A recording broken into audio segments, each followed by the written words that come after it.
नमस्कार, स्वागत है साहित्यिक झरोका चैनल पर। आज हम करेंगे हिंदी कहानी इकाई 7 के अंतर्गत सिक्का बदल गया। ये कहानी आज हम विस्तार से देखेंगे, तो आइए शुरू करते हैं। देखिए, ये कहानी किसकी है? कृष्णा सोबती की ये कहानी है। और इस कहानी को अगर देखें तो सबसे पहले जुलाई कब 1948 ईस्वी में प्रतीक नामक पत्रिका में इसको प्रकाशित किया गया था। किस संग्रह में संकलित किया गया है? तो बादलों के घेरे में इस कहानी को संकलित किया गया 1980 ईस्वी में। जो बादलों के घेरे संग्रह है, इसमें कुल 24 कहानियां हैं। इस कहानी का मुख्य उद्देश्य या प्रतिपाद्य की अगर बात करें तो यह एक ऐसी कहानी है जो विभाजन के दौर को दर्शाती है। जब भारत और पाकिस्तान विभाजित हुए थे, उन घटनाओं को चित्रित करती है।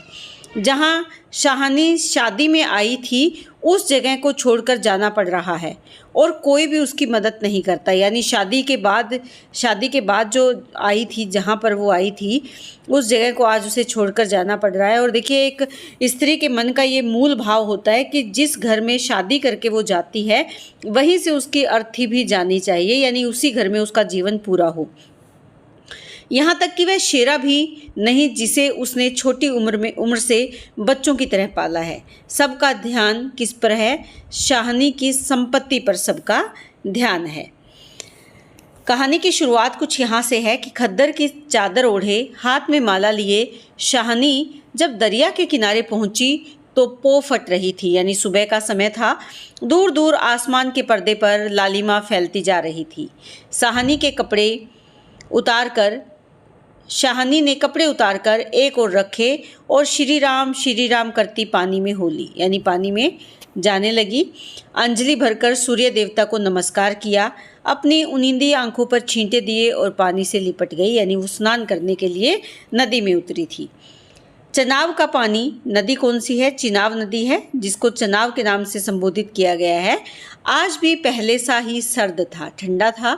लहरें लहरों को चूम रही थी। वह दूर सामने कश्मीर की पहाड़ियों से बर्फ पिघल रही थी।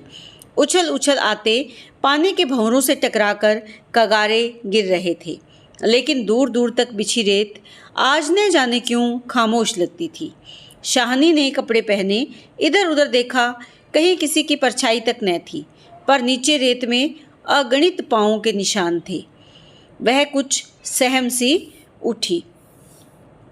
आज इस प्रभात की मीठी नीरवता में न जाने क्यों, नीरवता यानी शांति में क्यों कुछ भयावना सा लग रहा है। वह पिछले 50 वर्षों से यहाँ नहाती आ रही है। कितना लंबा अरसा है, शाहानी सोचती है। एक दिन इसी दुनिया के किनारे वह दुल्हनिया बनकर उतरी थी। इसी दरिया के किनारे, यहाँ थोड़ी सी टाइपिंग मिस्टेक है, इसी दरिया के किनारे वह दुल्हनिया बनकर उतरी थी। और आज शाहजी नहीं है, यानी उनके पति नहीं है। उसका वह पढ़ा लिखा लड़का नहीं, आज वह अकेली है। शाहजी की लंबी चौड़ी हवेली में अकेली है। पर नहीं, यह क्या सोच रही है वह सवेरे सवेरे? अभी भी दुनियादारी से मन नहीं फिरा उसका। शाहानी ने लंबी सांस ली और श्री राम करती बाजरे के खेतों से होती घर की राह ली। कहीं कहीं लिपे पुते आंगनों पर से धुआं उठ रहा था। टन टन बैलों की घंटियां बज उठती है। फिर भी कुछ बंधा बंधा सा लग रहा है। जम्मी वाला कुआं भी आज नहीं चल रहा। ये शाहजी की ही असामियां है। शाहानी ने नज़र उठाई। ये मीलों फैले खेत अपने ही हैं, यानी ये सब क्या है? शाहजी यानी उनके पति की है। भरी भराई नई फसल को देखकर शाहानी किसी अपंतव के मुंह में भीग गई, यानी वो फसलें उसके खुद के खेत की हैं। यह सब शाहजी की बरकतें हैं। दूर दूर गांव तक फैली हुई ज़मीनों में कुएं सब अपने हैं। साल में 3 फसल ज़मीन तो सोना उगलती है। शाहानी कुएं की ओर बढ़ी, आवाज़ दी, शेरे शेरे हुसैना हुसैना। यहाँ पर जो शाहानी है वो खुश है। क्यों खुश है? चारों ओर फैले हुए दूर दूर तक अपने खेतों को देखकर। और ये सब शाहजी की देन है, यानी शाहजी की बरकत है। शेरा शाहानी का स्वर पहचानता है। वह न पहचानेगा? अपनी माँ जैना के मरने के बाद वह शाहानी के पास ही पलकर बड़ा हुआ। उसने पास पड़ा गंडासा शटाले के ढेर के नीचे सरका दिया। हाथ में हुक्का पकड़कर बोला, ए हुसैना हुसैना। शाहनी की आवाज़ उसे कैसे हिला गई है। अभी तो वह सोच रहा था कि शाहनी की ऊंची हवेली की अंधेरी कोठरी में पड़ी सोने चांदी की संदूकचियाँ उठाकर की, तभी शेरा गुस्से से भर गया। किस पर निकाले अपना क्रोध? शाहनी पर। चीख कर बोला, ए मर गई क्या, रब तुझे मौत दे। हुसैना आटे वाली कनाली एक और रख जल्दी जल्दी बाहर निकल आई। आती हूँ, क्यों छावेले यानी सुबह सुबह तड़पताएं, यानी सुबह सुबह क्यों बेचैन हो रहे हो। अब तक शाहनी नज़दीक पहुंच चुकी थी, शेरे की तेजी सुन चुकी थी। प्यार से बोली, हुसैना यह वक्त लड़ने का नहीं है, वह पागल है तो तू ही जिगरा कर लिया कर। यानी दोनों की लड़ाई को वो नज़रअंदाज करती है और दोनों को समझाती है। जिगरा हुसैना ने मान भरे स्वर में कहा, शाहनी लड़का आखिर लड़का ही है। कभी शेरे से भी पूछा है कि मुंह अंधेरे ही क्यों गालियां बरसाई हैं इसने। शाहनी ने लाड से हुसैना की पीठ पर हाथ फेरा, हंसकर बोली, पगली मुझे तो लड़के से प्यारी बहू है। शेरे, हाँ शाहनी, मालूम होता है रात को कुल्लूवाल के लोग आए हैं यहाँ, शाहनी ने गंभीर स्वर में कहा। शेरे ने जरा रुक कर घबरा कर कहा, नहीं शाहनी। शेरे के उत्तर की अनसुनी कर शाहनी जरा चिंतित स्वर से बोली, जो कुछ भी हो रहा है अच्छा नहीं है। शेरे, आज शाहजी होते तो शायद कुछ बीच बचाव करते। पर शाहनी कहते कहते रुक गई। आज क्या हो रहा है? शाहनी को लगा जैसे जी भर आ रहा है। शाहजी को बिछड़े हुए कई साल बीत गए, पर आज कुछ पिघल रहा है। शायद पिछली स्मृतियाँ। आंसुओं को रोकने के प्रयत्न में उसने हुसैना की ओर देखा और हल्के से हंस पड़ी। और शेरा सोच ही रहा है, क्या कह रही है शाहनी आज शाहनी क्या? कोई भी कुछ नहीं कर सकता, यह होके रहेगा। क्यों न हो, हमारे ही भाई बंदों से सूद ले लेकर शाहजी सोने की बोरियां तोला करते थे। प्रतिहिंसा की आग शेरे की आंख में उतर आई। गंडासे की याद हो आई। शाहनी की ओर देखा। नहीं, शेरा इन पिछले दिनों में 30-40 कत्ल कर चुका था, पर वह ऐसा नीच नहीं। सामने बैठी शाहनी नहीं। शाहनी के हाथ उसकी आंखों में तैर गए। वह सर्दियों की रातें कभी कभी शाहजी की डांट खा के वह हवेली में पड़ा रहता था, और फिर लालटेन की रोशनी में वह देखता है शाहनी के ममता भरे हाथ दूध का कटोरा थामे हुए। शेरे उठ पी ले। शेरे ने शाहनी के झुर्रियों पड़े मुंह की ओर देखा तो शाहनी धीरे धीरे से मुस्कुरा रही थी। शेरा विचलित हो गया। आखिर शाहनी ने क्या बिगाड़ा है हमारा? शाहजी की बात शाहजी के साथ गई। वह शाहनी को ज़रूर बचाएगा, लेकिन कल रात वाला मशवरा, वह कैसे मान गया था फिरोज़ की बात। सब कुछ ठीक हो जाएगा, सामान बांट लिया जाएगा। शाहनी चलो तुम्हें घर छोड़ाऊं। शाहनी उठ खड़ी हुई। किसी गहरी सोच में चलती हुई शाहनी के पीछे पीछे मजबूत कदम उठाता शेरा चल रहा है। शंकित सा इधर उधर देखता जा रहा है। अपने साथियों की बातें उसके कानों में गूंज रही हैं। पर क्या होगा शाहनी को मारकर? शाहनी, हाँ शेरे। शेरा चाहता है कि सिर पर आने वाले खतरे की बात कुछ तो शाहनी को बता दे, मगर वह कैसे कहे? शाहनी ने सिर ऊंचा किया। आसमान धुएं से भर गया था।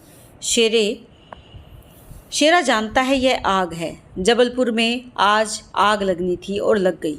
शाहनी कुछ कह न सकी। उसके नाते रिश्ते सब वही हैं। हवेली आ गई। शाहनी ने शून्य मन से ड्योढ़ी में कदम रखा, यानी अपने घर में पहुंची। शेरा कब लौट गया उसे कुछ पता नहीं। दुर्बल सी देह और अकेली, बिना किसी सहारे के, न जाने कब तक वहीं पड़ी रही शाहनी। दोपहर आई और चली गई। हवेली खुली पड़ी है। आज शाहनी नहीं उठ पा रही, जैसे उसका अधिकार आज स्वयं ही उससे छूट रहा है।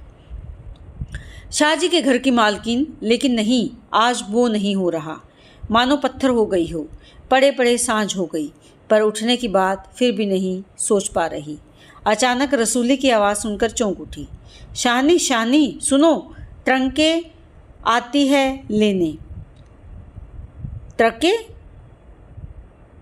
यहाँ किसकी बात कर रहे हैं? ट्रक आ रहे हैं, ट्रकें आती है लेने। ट्रकें? शाहनी इसके सिवा और कुछ न कह सकी। हाथों ने एक दूसरे को थाम लिया बात की बात में खबर गांव भर में फैल गई। लाल बीबी ने अपने विकृत कंठ से कहा, शाहनी, आज तक कभी ऐसा न हुआ, न कभी सुना। गजब हो गया, अंधेरे पड़ गया। शाहनी मूर्तिवत वहीं खड़ी रही। नवाब बीबी ने स्नेह सनी उदासी से कहा, शाहनी, हमने तो कभी न सोचा था। शाहनी क्या कहें कि उसने ऐसा सोचा था। नीचे से पटवारी, बेगू और जेलदार की बातचीत सुनाई दी। शाहनी समझी कि वक्त आन पहुंचा। मशीन की तरह नीचे उतरी, पर ड्योढ़ी ने लांग सकी। किसी गहरी, बहुत गहरी आवाज़ से पूछा, कौन है वहाँ? कौन नहीं है आज वहाँ? सारा गांव है जो उसके इशारे पर नाचता था कभी। उसकी असामियाँ हैं जिन्हें उसने अपने नाते रिश्तों से कभी कम नहीं समझा। लेकिन नहीं, आज उसका कोई नहीं। आज वह अकेली है। यह भीड़ की भीड़, उनमें कुल्लूवाल के जाट। वह क्या सुबह ही न समझ गई थी। सुबह उसने कब समझी, जब नदी के किनारे बहुत लोगों के पैरों के निशान उसने देखे थे। बेगू पटवारी और मस्जिद के मुल्ला इस्लाम ने जाने क्या सोचा। शाहनी के निकट आ खड़े हुए। बेगू आज शाहनी की ओर देख नहीं पा रहा। धीरे से ज़रा गला साफ करते हुए कहा, शाहनी, रब को यही मंजूर था। शाहनी के कदम डोल गए, चक्कर आया और दीवार के साथ लग गई।